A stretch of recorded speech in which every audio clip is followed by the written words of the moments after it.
Okay, let's unpack this.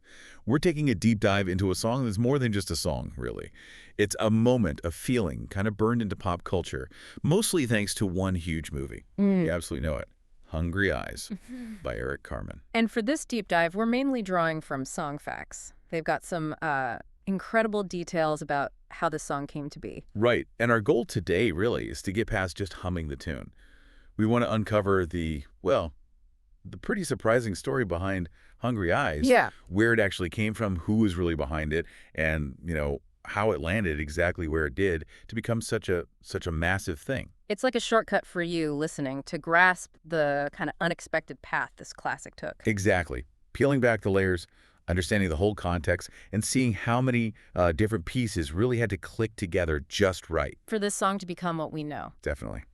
So let's start right where most of us probably found it. Hungry Eyes, Eric Carmen singing, and its most famous home on the Dirty Dancing soundtrack, Yeah. 1987. And its job in the movie was, well, pretty specific, very memorable.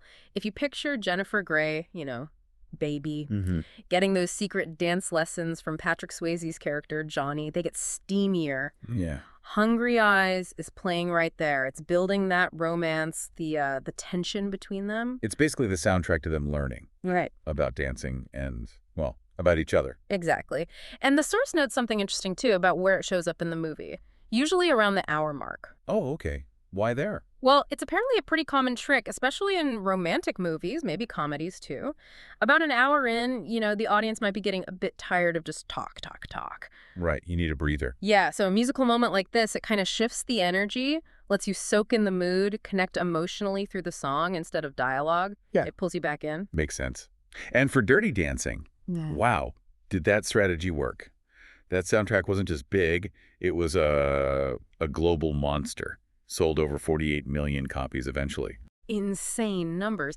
And Hungry Eyes wasn't just some track buried on side B. It was absolutely key to that success, drove a lot of those sales. Foundational, like you said. But okay, here's where the song's own story gets kind of interesting, right? Because we all know Eric Carmen's voice on it, but he didn't actually write it. That's right. That's probably the first big surprise for a lot of people. He didn't write this one. Okay, wait. Eric Carmen, the guy famous for writing massive hits, didn't write Hungry Eyes. So who did? The credit goes to two guys, John DeNicola and Frank Purvite.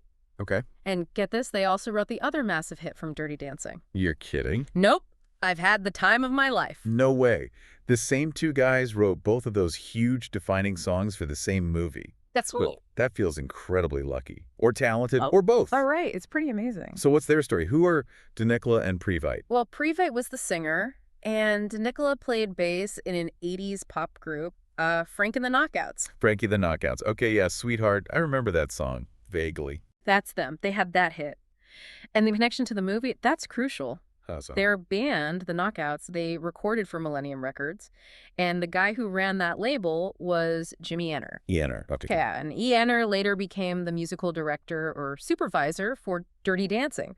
So when he needed songs for this new movie... He called up guys he already knew. He called Frank Purvite. Exactly. Asked him if he had anything. But the story of how Hungry Eyes specifically came about, according to Purvite himself, it's kind of wild. Oh, yeah. Do tell. Well, Purvite said that when Enner called him Millennium Records, the label had actually just folded. Oh, wow. Yeah, so Purvite was basically out of a deal, trying to get a new record contract, and Hungry Eyes, it was just a track sitting on his demo reel. Just on a tape he was sending around. Yeah. Not written for the movie. Nope. Just part of his pitch package to try and get signed somewhere else. So this global smash hit started life as just a demo track on a reel after his label closed. Pretty much. And Purvite apparently said, no one thought the song had a chance. He actually said that. Yeah. His quote was, "No one thought the song had a chance. I guess history proves them wrong." Wow. No one thought the song had a chance. That just adds a whole other layer to it, doesn't it? Yeah. A hit nobody believed in. Incredible. So, okay. How does this demo track, this unwanted song, get from Frank Purvite's reel into the hands of Eric Carmen? Well, Eric Carmen, obviously huge star already by then, founder of the Raspberries. Go all the way, yeah. Huge hit. And his solo stuff, massive. All by Myself, Almost Paradise, Make Me Lose Control. He was known for these big, powerful, often emotional songs. Right, a proven hitmaker, distinctive voice. Absolutely. But, and here's another twist from the source material.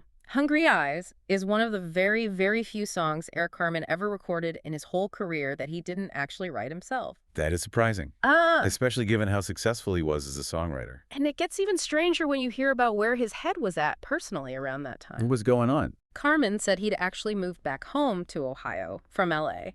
He was apparently pretty fed up with the whole music business, being an artist. Really? Yeah, he decided he just wanted to focus on being a songwriter, maybe have a more normal life, get out of the spotlight. He was trying to quit performing. Sounds like it.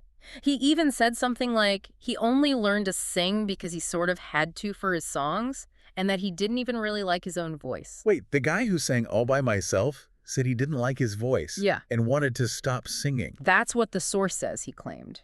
Pretty wild, right? He's trying to step back. And then the phone rings. You got it. And it's Jimmy Yenner again. Same guy. His old producer. And now the Dirty Dancing music guy. Right. And Yenner calls him up, says, look, I've got this song, and I just think you're the guy to sing it. Had a gut feeling about it. So Carmen gets this demo take. Previte's demo. What did he think when he first heard Hungry Eyes? Oh, his description is legendary. He said it sounded like Air Supply with Led Zeppelin's drummer. Slight chuckle? Yeah. Okay. I need to process that. Air Supply. Mixed with John Bonham. That sounds confusing.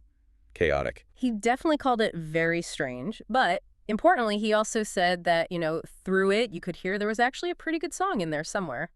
So even with that weird demo mix, his songwriter's ear picked up the melody. Yeah, he heard the potential underneath the strangeness. And thank goodness he did, because the result was, well, Dirty Dancing just exploded, became this huge cultural thing, and the soundtrack went right along with it. That initial 15 million sales figure the source mentioned, which eventually grew to that 48 million worldwide. Right. That meant that Eric Carmen, the guy who moved back to Ohio to write songs quietly, Yeah. suddenly found himself yanked right back into the performer spotlight, all because of this massive hit song he didn't write from this movie soundtrack he probably wasn't expecting much from. It completely changed his plans again. Yeah.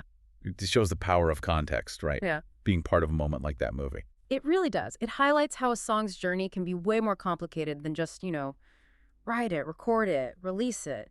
Its whole fate can hinge on these unexpected chances. And Hungry Eyes definitely found its chance. You can see it in the U.S. charts, too. It didn't debut at #1. No, it charted initially way down at #82 on the Billboard Top 100, which shows it wasn't like an obvious instant smash hit out of the gate. But it climbed. Oh, yeah. Climbed steadily all the way up to peak at #4 on the main chart.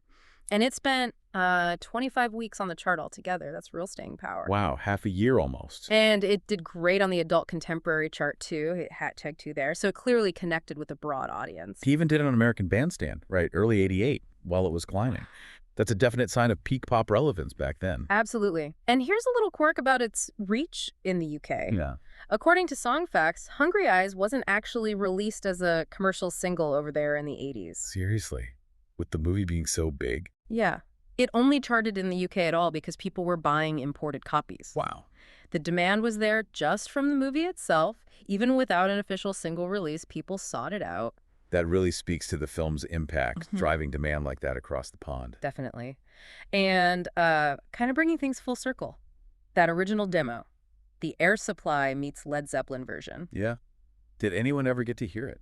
They did. It was actually released back in 2010, part of an album called Dirty Dancing, the original demos. Oh, cool. So people could finally hear what Carmen heard initially. Exactly. And it was released for a good reason, too, apparently, to raise money for the Patrick Swayze Pancreas Cancer Research Foundation. Ah, that's really fitting.